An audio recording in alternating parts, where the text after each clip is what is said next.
Do y'all remember when I used to make these videos where I just sit here and yap about things that were on my mind? You know, it's been a minute since we've done one of these, and, you know, it's not something I'm gonna do, like, super regularly like I used to, but, you know, I just had this one topic on my mind, and I was like, you know what, it's been a minute, let's make a video like this where we just kind of sit down and talk about it.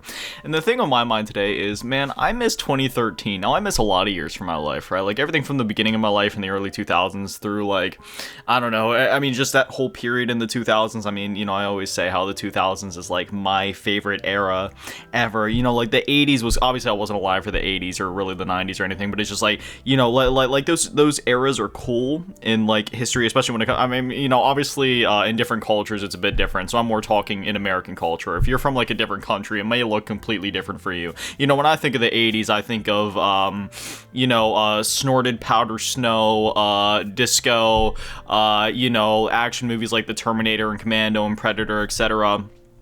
And then, you know, in the 90s, I just think of, like, really angsty stuff. You know, that's when you got stuff like Korn and other new metal bands coming out and a bunch of, like, really edgy rappers. And especially in 1999, you know, 99 was, like, a crazy year for music releases and stuff, with Slipknot self-titled coming out, Eminem Slim Shady LP coming out, and, you know, just, like, a lot of other stuff going on at the time. And, you know, everybody thinking the world was gonna end at the turn of the century. But then there, man, in the 2000s, like I always say, that's, like, my favorite period of time, just because, you know, I love the aesthetic of it. I love the music from that era. I love the video games from that era. I love everything about the 2000s and what it represents. And if I could leave 2025 and just go live in like 2005 for the rest of my life, I would. But then going up a little bit, the reason that I say I miss 2013 specifically is because it was this bridge between the 2000s and today. Because back in the day, right, like, you know, I had a MySpace page and I had a Xbox Live account, you know, really early on. And, you know, and that was the time where, like, you know, like Facebook was starting to come around and YouTube was coming around and social media was just starting to like bloom a little bit there in the 2000s. But then by the time we got to 2013, that's where I feel like everything kind of peaked in terms of that beautiful balance of social media being fun and interactive, and, you know, just it's just a collective of just goofy stuff on the internet, just people being creative, people being funny and stuff. And, you know, it was just all for entertainment, just all good vibes, and just all around, man. It was a different time to be alive. Like, sure, you know, it's easy to look at everything with rose-tinted goggles and be like, oh man, the good old days, those days were so much better, things are so much worse nowadays. And I don't even mean I don't even mean any of this in the pessimistic sense, like, oh, life sucks nowadays, I just want to go back there. I mean, there's definitely elements of that, but I just feel like, in general, generally speaking, it's hard to deny that life just was a lot better back then. When I think of 2013, I think of Black Ops 2, I think of Amazing World of Gumball, Cartoon Network. I think, like, again, it's easy to be like, okay, you're just getting nostalgic, and you know what, maybe I am. I'm a boomer, let me be nostalgic. Live one day in my shoes, and then try to not miss the past. Also, just want to remind everybody that 2013 is the year that we got GTA 5, and yeah, here we are 12 years later, still waiting for GTA 6. But I remember when that game released, you know, that was freaking insane, obviously. And then, but, you know, just in general, too, like, I don't know what it was, but there was something about the aura of just life at that time, right? Like, I remember I used to go to this bowling alley on Fridays, and you could put in song requests and they'd play like almost any song as long as it wasn't super explicit. And I miss just going down there and hearing Taylor Swift, I Knew You Were Trouble, and like all the stuff from her Red album, because that one came out in 2012. And I miss that, just going there and hearing all like the pop music and stuff like that from then. Because like, it's funny, back then I didn't really like listen to pop music much by choice, but my mom always listened to it. Like, she always listened to like Taylor Swift and Demi Lovato and Rihanna in the car. So nowadays, like, just between that and also just how big the music was at the time, and just how my music tastes have changed overall, you know, over time. Yeah, man, nowadays there is some Taylor Swift in there with my Slipknot and my Paramore and my Eminem playlist. One second my playlist goes, cut me up, and then the next second it goes, I knew you were trouble when you walked in, and it just, you know, just sort of goes from there. But to hone in on the social media lens of it, I just feel like it was a lot more fun to do things back then, because that was back before the point where everybody tried to monetize every action action that they do. And I feel like that's part of the downfall, I guess you could say, which you can't really blame anybody, because today's society is so borked that it's sort of like, why would you not try to monetize everything that you do? Like you're falling behind in this rat race of the never-ending inflating economy. Of course, everybody's trying to make money nowadays, but it does just feel like a little sometimes, man. You go online and it's like, oh man, here's an advertisement for something. Oh man, here's this person screaming in my ear very inauthentically to capture the brain-rotted attention spans of TikTok viewers in order to, keep their analytics up high and make as much money as possible and milk their viewers for as much as possible while being very inauthentic. And that's just, I'm not naming any creators, but I will just say it feels a little wet. You do you how you want. You run your business how you want to run your business. For me, I just kind of want to be me, Like I always say how like sometimes on videos, or actually a lot of times in videos and like streams and stuff, obviously I amp things up a little bit because it's like, I still gotta be entertaining. At the end of the day, it's my job title to be an entertainer. But at the same time, it's not like, I'm not gonna, put on a clown nose and start acting like, a completely different person or being inauthentic. Like what you get is still me. It's just an amplified version of it because of course it is. It's the same way where you're probably a lot different when you're talking to like, I don't know, your girlfriend or your boyfriend compared to when you're at a giant gathering with your friends or something. Like that's kind of how it is for me. Like when I'm with you guys, it's sort of like, all right, we're all hanging out. Let's just be goofballs for a while. Well, not even just goofballs, but let's just like, have a good time. That's how I see it. That was another thing too, even music, like everything just felt more authentic back then. Now I'm not going to start getting into like conversations about, AI and, again, going back into the money thing and everything like that. But I don't know, everything just in general felt more authentic back then. Everything felt more passion driven.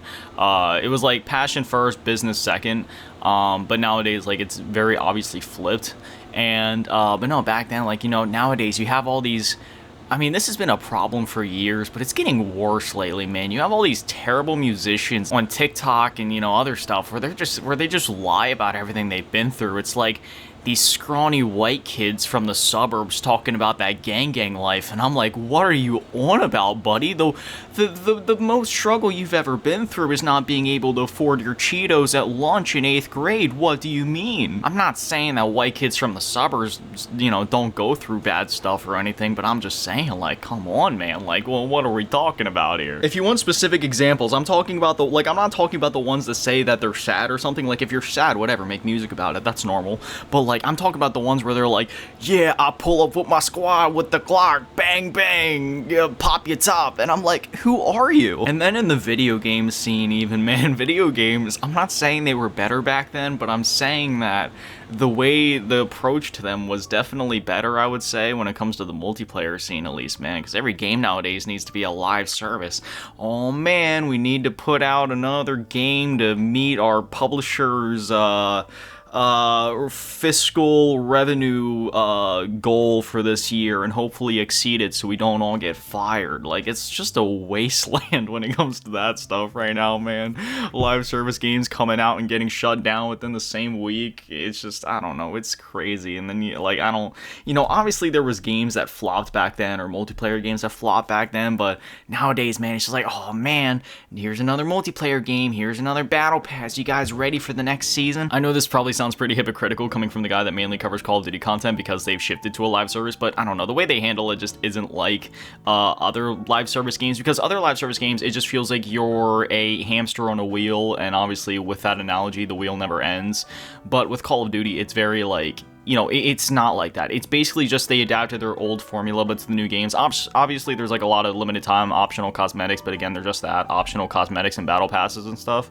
You can still unlock all that stuff even after that time's over, and they never just take away content. Like, sure, sometimes they do if there's like limited time modes or like brand deals they do, or like little modes and zombies, but otherwise, like the core gameplay and all of the experiences are never just taken away like in every other live service game where you constantly need to follow it and adapt to the new metas and stuff. Like, you can easily dive in and out of Call of Duty without, with no problem, because, the most that they add to the game would be like maps or weapons or you know, other things like that. You know, they have a lot of fun events from time to time, but it's not like you're going to be playing a completely different game if you take some time away from it to a point of where, like, it's hard to get back into, which I've found with a lot of live service games, hence why I don't play a lot of them, just because, man, it's like, alright, am I going to put, like, 5 million kabillion hours into this hamster wheel of a live service game, or am I just going to go play, like, Final Fantasy VII again, you know? It's like, alright, I'm just going to go play Final Fantasy VII.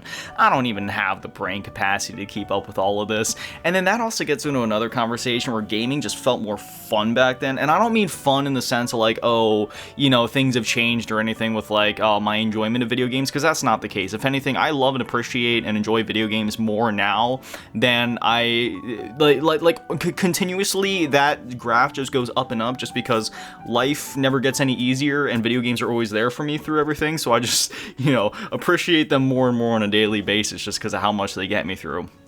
But what I more mean is specifically multiplayer gaming. Single player gaming has been unaffected by this, but multiplayer gaming specifically, because back then, casual gaming was at the forefront of everything. Sure, you had sweats, but even the sweats were just trying to have a good time. But nowadays, man, you got all these, like, literally every video game, everybody's just trying to be so competitive. Like, there's no casual gaming anymore. Thankfully, look, I know it's kind of like, it's really tricky to talk about this because Call of Duty is the one, you know, they brought SBMM into their game, and obviously SBMM existed before this, both in Call of Duty and other games.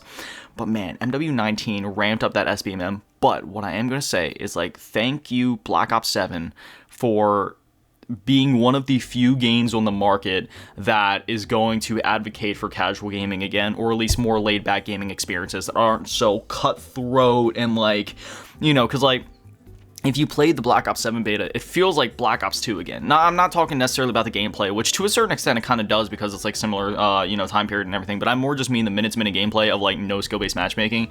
Skill-based matchmaking always existed in COD, but it was very light. It was more just based on your levels and everything. Like, if you've been playing the games long enough, you already know this. Like, you know, anybody that tries to refute that simply didn't play the games back then or was just not knowledgeable enough to know that it was in the game. But it was so slight that it didn't even matter, and ping was king, whereas nowadays, obviously, everything was much more considered, and it started to get ramped up over the years, because a lot of people also didn't realize this, but it started to get ramped up each year, and Advanced Warfare did, Black Ops 3 it definitely did, Infinite Warfare, I think that one was on the same level as BO3, World War II it got knocked back a bit, BO4 was pretty tame as well, but then MW19 just like, that's just kind of when it went crazy with it. But thankfully, yeah, you know, Black Ops 7's like going back to that, and I'm very excited to see how it goes this year, and you know what that maybe entails for the overall gaming community. You know, it's hard because everybody that plays video games nowadays, or at least those multiplayer games that creates content on them, you know, it's all just a bunch of people like, I'm dropping out of school, mom, I'm going pro.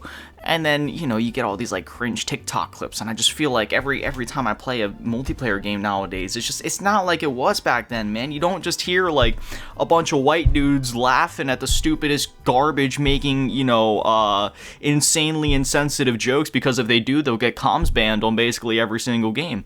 Also, what happened to my, isn't it the First Amendment, the freedom of speech? What happened to my First Amendment right? You're telling me I can't throw a few curse words on a game rated mature or even teen? Like, who cares, man? You're telling me, you know, bro, I was throwing around a bunch of crazy words and cuss words and stuff when I was like 5 years old. Like, who cares? Oh man, bunch of snowflakes playing this game don't want their hearts to get broken for being called the N-word while playing Call of Duty. Gotta comms ban them.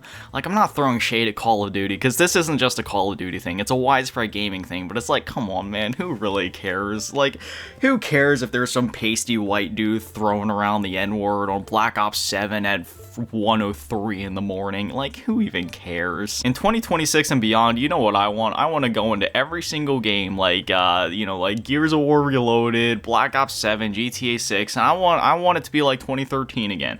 I want to hear, you know, when I go into lobbies, I just want to hear groups of friends just laughing, playing, cackling at 2 in the morning and not having a care in the world about anything else. Because I know there's been a lot of really random rambling in this video, and that's the point of these videos. These are just yap sessions, just kind of giving my thoughts. And especially in this one, it's more a reflection on like how life was compared to how it was now and my problems with some of these things, especially somebody that's like a gamer, you know, with a massive gaming shelf in the back in the dresser that doesn't have clothes. That's like such an iconic piece of grotesque lore. My dresser doesn't have clothes anymore. It's just all video games. One time I'll have to open up my drawers and just give you guys a tour, because it's like, it's not easy to do. You think, oh, you open the drawers, but no, there's like stacks of games on top of stacks of games, and some are vertical, some are horizontal. It's like, it's a lot, but we'll get there one day. Anyway, getting back on track here, you know, it's just, I don't know, just kind of looking at life back then compared to now. It's just, I don't know, it doesn't even feel like the same life or the same world anymore sometimes. I just feel like everybody, like on social media too, as I was saying before, I just feel like everybody cares too much nowadays.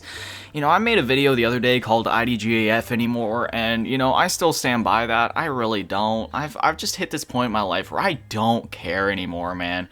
Everybody gets so butthurt about everything, man. If you call them a slur on social media, they'll cancel you and try to destroy your life and dox you. If you say anything that goes against anybody's opinions or thoughts on something, it ends in a total meltdown. But it's not even just that. It's more just this, like it's not even about saying anything against somebody's opinion. It's just that everybody is so opinionated, and they feel the need to shove their opinions down everybody's throats at every second of the day, even if nobody asked for it. And then when anybody like says literally anything about it, good or bad, they still freak out anyway.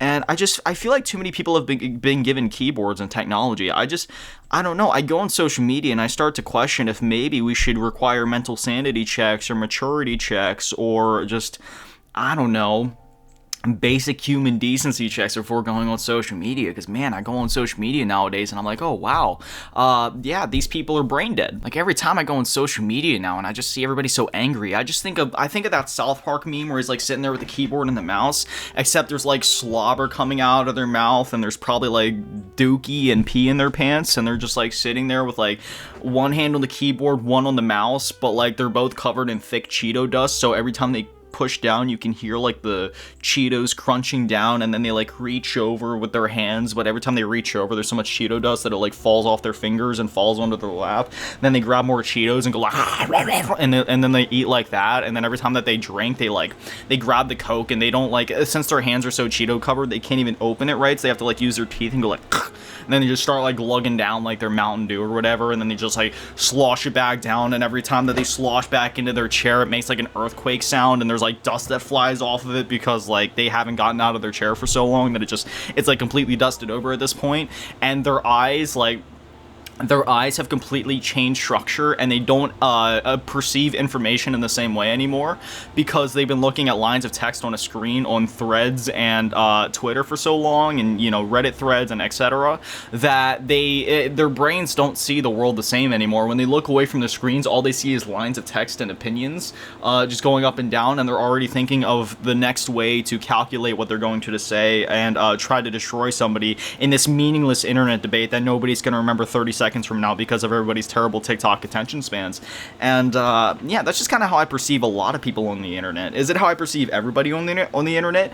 No, because if you look at my community, thankfully, I have one of the least toxic communities on the internet. I mean, there's levels to that. I've definitely dealt with some people in my time, not gonna lie, but thankfully in my community thus far, you know, I feel like I'm a pretty reasonable guy. I don't really have that many insane takes on things. I mean, I have a few insane takes that we're not going to talk about in this video that some people may disagree with, but even those insane takes I think are pretty reasonable if you really think about it and if you have a nuanced conversation about it.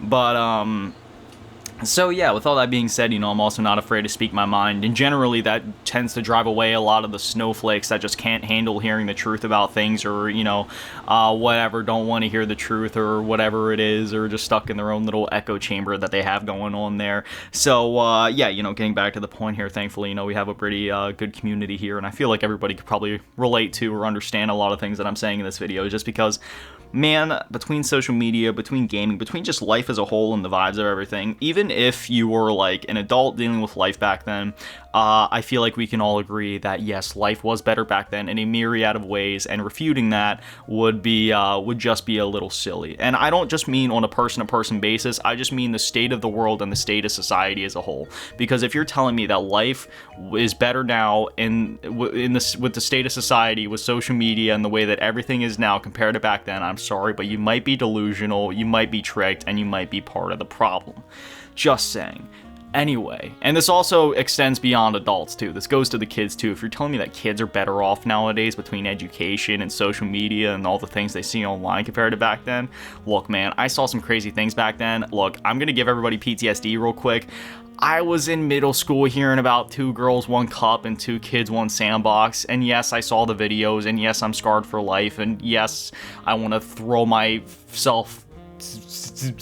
I don't even know. So somewhere, like, I don't know, maybe like, you know, Batman 89, where like Joker, you know, flies over the railing and Batman drops him into a vat of chemicals. I kind of want to like do that after even thinking about that. Again, it's like a distant memory I probably just conjured back up for everybody.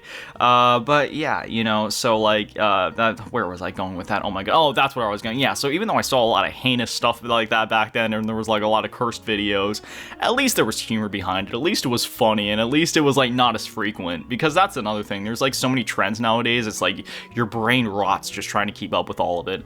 But back then it was just much more like, all right, here's the funny thing for the week, and then that was just, you know, that was just sort of it. Or it would go for a while, man. I tell you, that what are those thing, dude, that was all like in my middle school, just everybody, what are those? Damn, Daniel, back at it again with the white vans. And like, dude, I heard that stuff all the time, and you know, D's Nuts is a classic, but like, I mean, at least that stuff was funny. Nowadays you got like Skibidi Toilet Brain Rot, Skibidi Toilet versus I don't even know what's it called, like Bon Bon or something, and then you got like, oh, I don't know, Minecraft school animation, but like, I'm not talking about like the funny, actual good Minecraft school animations, I'm talking about the brain rot. And then there's this one person in my Discord server that also watches the streams, and he was telling me about it the one day on stream.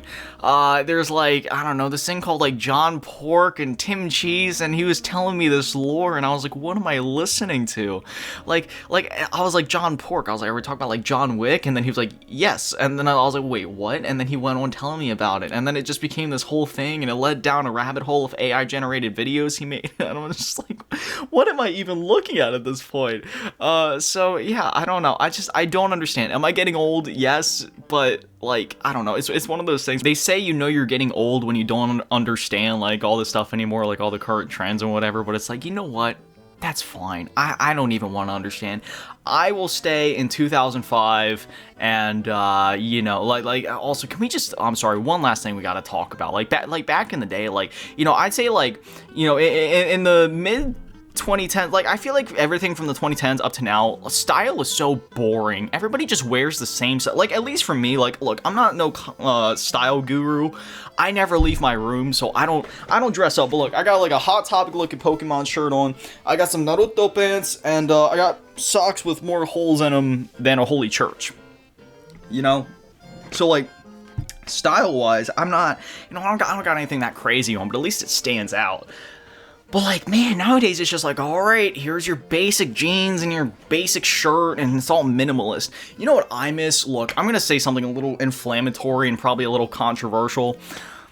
Oh my god, okay, look, this isn't a sexist statement, and this isn't supposed to be offensive, but I feel like people were hotter back in the 2000s. Look, I'm just gonna say it, and look, I'm going to explain it. And when I talk about my taste and my preferences, you're going to understand what I mean. And this is not a blanket statement. I'm not saying that objectively every single person was hotter back then. I'm just saying that, personally speaking, for my taste, and just because of how social media is nowadays, that's how I perceive it. So let me explain. Back then, plastic surgeries and such were not as common. You can see where I'm going with this.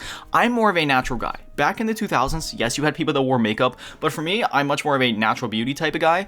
So the less makeup a girl wears, the more attractive she is to me. So for me personally, when there was like girls wearing literally no makeup to minimal makeup, that's like the most attractive thing to me. And then when you combine it with like that 2008 hairstyle with like, you know how they'd have like their bangs like that and like the hair and everything, it looks so good. Like, style back then was so good, and there was still like the, you know, like that Y2K style of just how clothing was made back then. And before you think this is a thing just about the girls girls. No, this goes for the guys too. And listen, I'm straight, okay? I'm straight, but like even as a straight male, you can look at another guy and be like, okay, they're good looking or whatever. And this is just more comes down to like style, I think, more than anything else. So again, this does go just beyond girls. This is not a sexist thing. But like back then, man, like between the hairstyles and just like, you know, less makeup and the style of the clothing and everything, like it just, like if you just look at a girl from like 2008 or like 2009 or something like that, like that to me is just so much more attractive and is like my dream girl or my dream type right there compared to a lot of styles nowadays where it's very just bland or overly, I don't even know how to explain it. The clothing nowadays just isn't, it just doesn't look as good. You know what I mean? Like there's, I don't know how to explain it. It's just, there's not, the style isn't there. It just feels very bleh. And then same thing for the guys, man. Back then, like guys, they had like all sorts of different styles, you know. You had like the skater dudes with their style, you had the emo dudes with their styles, you know, you had all these like crazy things. And then you had the dudes that weren't afraid to wear like eyeshadow and fingernail paint and had like the crazy clothes and everything. And it's like, dude, it looked gnarly. Like, it looked sick. Like, even as a straight dude, I'd be like, yeah, dude, that's attractive. That's sick. But then nowadays, you got these dudes with these weird haircuts, man. They be shaving, like, all the sides of their, like, heads off or whatever, basically, and it goes, like, really flat. Then they have, like, this weird, like, just little bit going on the top. And it's like, I know I'm not, like, look, I know I'm not a good-looking dude. Like, okay, like, you know, I'm not trying to, like, throw shade at other people and be like, oh, man, you know, people are just ugly nowadays. Like, that's not what it is. Obviously, attractive people still exist. Like, obviously. I just mean, like, generally speaking, in terms of fashion, not people as themselves. I just more mean as, like, a fashion thing and how, like, you know, all that stuff works. So you, and again, it's like, you know, I can't look at myself and be like, oh man, you know, whatever, like, oh, I'm hot shit, nobody else is, cause like, you know, obviously not. I mean, if I dressed the way I wanted to, it would be more in that like 2000 style, if I'm gonna be honest, but like, I don't leave the house, so like, why am I gonna do that, you know? Like, who am I dressing up for? The geckos outside? Like, dude, I don't even go outside anyway. You know, you guys wanna know something? I go outside for 5 minutes every day to get a little bit of sunlight, and then that's about it, cause I'm like, alright, I should probably get at least a little sun. So I go out for like 5-15 minutes and that's about it.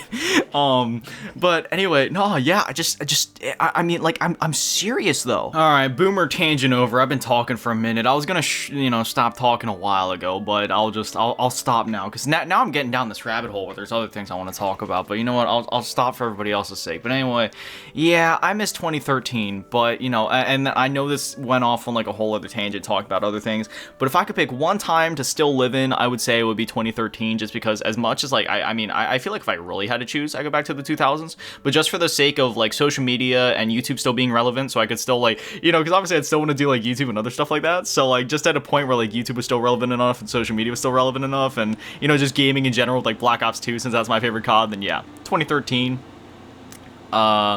But also, you know, I mean, like, from there up until, like, 2018. 2018 was, like, the last year where I felt like real life was still real life before it became whatever it is now.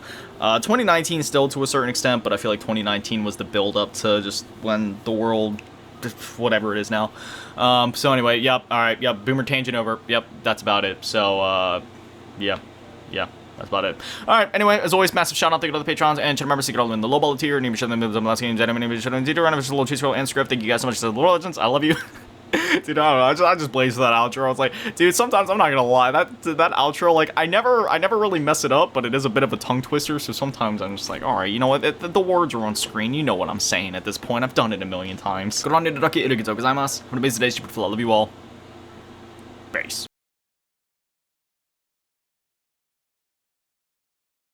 I just realized my hair was like crazy in that outro. I'm sorry. I refuse to cut it though. Like, I like how my hair is now. I do not want to cut it. I like my bangs and everything. Like, when I take off the glasses and everything, like, this is literally perfect. If I don't want to look at anybody, I put the curtains down. I'm just like, nope. Nathan ain't home today. Sorry, y'all. I am still gonna dye it soon. I'm not gonna do like a whole patch of red on top, but I'm gonna do like streaks or whatever you want to call it through it. I don't know how many I'm gonna do yet or how I'm gonna do that, but yeah, I gotta do it then. There we go. Got my curtains back down. I'm unavailable today. All right, for real this time. Base.